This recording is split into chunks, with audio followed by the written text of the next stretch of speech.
selamat siang kalau yang nontonnya siang, selamat malam kalau yang nontonnya malam, selamat pagi kalau yang nontonnya pagi. Eh, Halo semuanya, perkenalkan nama aku Agus Darman selaku COO dari Algomerin. Di sini aku akan memperkenalkan salah satu bahasa pemrograman yaitu bahasa pemrograman Kotlin.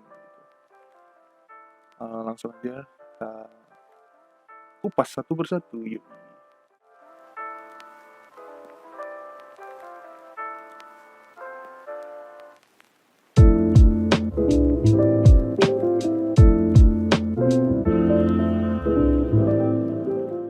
Nah, pertama kita bahas sejarah dan mungkin kenapa juga kita harus belajar bahasa pemrograman Kotlin. Eh, Mungkin sebagian dari teman-teman Kotlin ini terasa asing dan baru gitu. Tapi Kotlin ini pertama kali diperkenalkan oleh perusahaan JetBrains pada tahun 2011. Jadi kalau dibilang baru nggak baru juga, jadinya dia tergolong cukup lama ya. Eh, Cuma baru populernya itu pada tahun 2019 sampai sekarang gitu. Pada awalnya bahasa pemrograman Kotlin ini adalah bahasa pemrograman yang berjalan di atas JVM atau Java Virtual Machine. Jadi sebenarnya Kotlin untuk saat ini sangat populer di kalangan programmer Java karena berbasisnya itu Java Virtual Machine. Sebenarnya yang baru-baru ini Kotlin ini bisa di running di atas Node.js atau bahkan ada yang Swift. Tapi saat ini masih lebih populer di kalangan programmer Java khususnya. Kotlin sendiri awalnya memang didesain untuk terintegrasi dengan Java. Tapi kenapa sih dibuatnya untuk Java gitu? Mungkin karena ekosistem dari Java tuh luas banget dan dewasa alias mature. Terus juga merupakan salah satu bahasa pemrograman terpopuler yang ada di dunia. Nah, dengan Kotlin ini bisa langsung terintegrasi dengan Java-nya. Maka secara tidak langsung programmer Java itu tidak perlu belajar teknologi baru lagi gitu. Jadinya orang-orang yang basicnya Java itu nggak perlu belajar lagi karena cukup pindah bahasa ke Kotlin itu mereka masih bisa menggunakan existing teknologi dari Java itu sendiri. Nah, Kotlin sendiri itu populer pada tahun 2019. Kenapa populer? Itu Google itu mengumumkan bahwa Kotlin ini adalah bahasa pemrograman yang direkomendasikan untuk pengembangan aplikasi Android. Dari sejak Android keluar, kan pemrograman utamanya itu Java. Nah, tahun 2019 itu diumumkan kalau saat ini bahasa pemrograman utamanya adalah si Kotlin. Nah, sejak saat itu pemrograman Kotlin mulai populer. Yang sebenarnya populer baru kurang lebih 2 tahun. Tapi naiknya itu sangat drastis gitu popularitasnya. Kenapa sih kok bisa? Ya karena Google sudah bilang kalau ini jadi bahasa pemrograman utama untuk pengembangan Android. Nah, terus kenapa sih bisa lebih populer dibanding Java-nya sendiri gitu? Soalnya bahasa pemrograman Kotlin ini lebih elegan dan simple atau sederhana dibanding Java yang terlalu kaku dan berbelit-belit. Gitu. Terus juga ya itu karena sudah diumumkan Google sebagai bahasa utama Android gitu. Jadi buat teman-teman yang lagi belajar Android, mau nggak mau wajib belajar dan mengerti Kotlin juga. Karena sekarang semua developer Android sendiri itu pakainya Kotlin. Selanjutnya, kita akan bahas tentang Software Development Kit atau SDK. Sebelum belajar Kotlin, yang harus kita persiapkan adalah SDK-nya, alias aplikasi yang digunakan untuk proses development si Kotlin ini.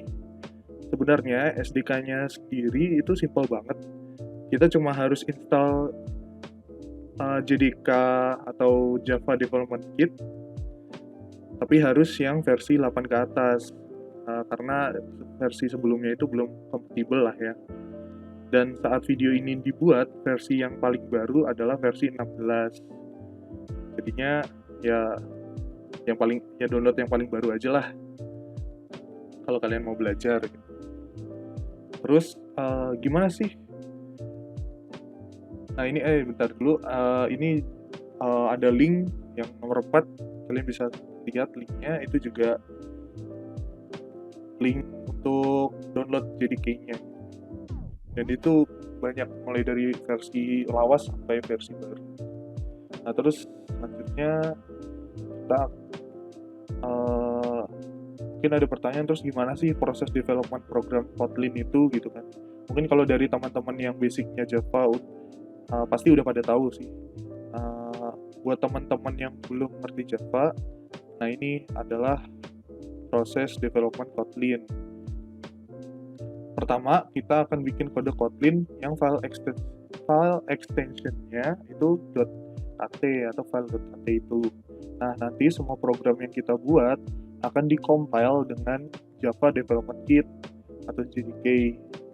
Nah, hasilnya setelah di-compile akan menjadi Java binary, ya berupa data binary gitu, dengan eksistensi file.class atau file ideal di situ file.class.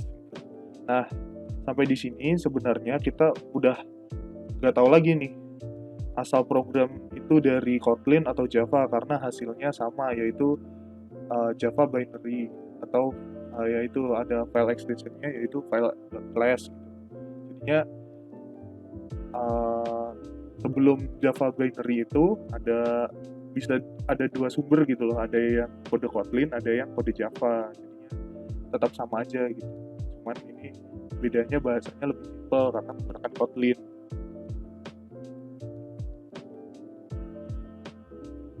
Setelah sudah di-compile nih, terus sudah jadi Java binary, itu setelah itu tuh kita dibuat atau di package lah, jadi menjadi suatu bundle package, atau istilahnya kalau di Windows tuh aplikasinya jadi executable file atau yang bisa disebut .exe, atau kalau di Mac OS itu .app. Nah, di Java sendiri jadinya tuh bundle package-nya itu file extension-nya tuh jadi .jar atau singkatan dari Java Archive.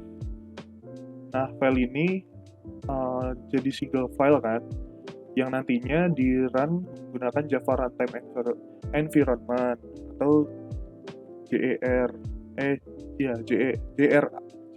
ya, salah. Nanti ada dua aplikasi, jadinya tuh nanti ada dua aplikasi yang dibutuhin gitu kan, yaitu ada JDK, ada JRE.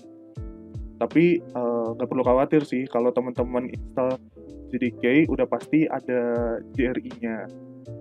Jadi nggak perlu install dua kali, jadi nggak perlu install dua aplikasi terpisah gitu. Tapi kalau teman-teman di production gitu loh, di bagian production itu tidak perlu menginstall JDK gitu, karena teman-teman kan cuma running aja kan ya. Jadi teman-teman nggak butuh mengcompile lagi kalau di production. Terus selanjutnya yang kita butuhkan adalah IDE atau Integrated Development Environment. Nah, sebenarnya bisa pakai editor biasa, kayak mungkin yang sekarang lagi hype banget itu ada Visual Studio Code.